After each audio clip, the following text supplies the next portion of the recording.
Hi guys, and welcome back to my video blog. Today I want to talk to you about one common question I got, which is taxes. There are certain types of taxes in real estate. Two major ones will be called capital gains tax. That's when you sell the property for a profit. And there is property tax, which is based on the value or sometimes what you pay for the house.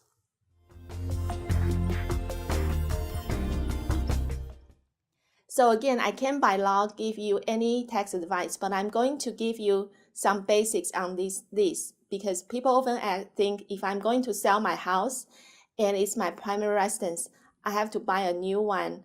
Otherwise, I'm going to get taxed. So here is the basic framework of how it works. If you live in a house in the last 5 years, the IRS consider it as your primary residence. If you are a single person and have a gain up to $250,000, that $250,000 on a single person on your primary residence tax-free. Anything above that, you will pay whatever your capital gain tax rate is. If you are married, you get up to $500,000 on the capital gain on that residence. You don't have to repurchase. You don't have to do anything. You can just sell the property as long as you are primary. $250,000 free, no tax if you are single. $500,000 if you are married. The other question people think about is property taxes. So we have a lot of people have lived their house for a long time here, and oftentimes they have a low tax base.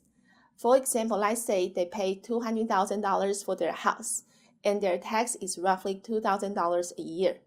Now they are going to sell it. They may be selling it for $1.5 million and they want to buy a house for $1.6 million. That's going to be taxed based on $1.6 million.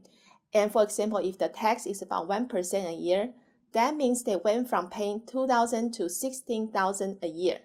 So we have people who don't move because they don't want to lose the low tax base.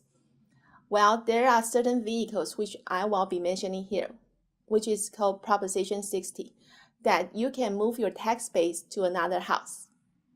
So if you have a house you pay $200,000 for, and you are now selling for $1.5 million, if you are buying another house basically equal or less value, you can transfer that tax base.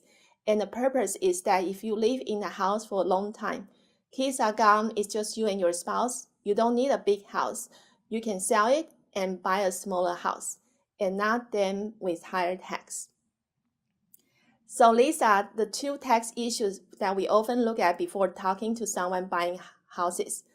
Again, I can't give you tax advice. I just want you to be aware of these things. If you have any questions on this, certainly call us immediately. Thanks again, and we'll talk to you soon.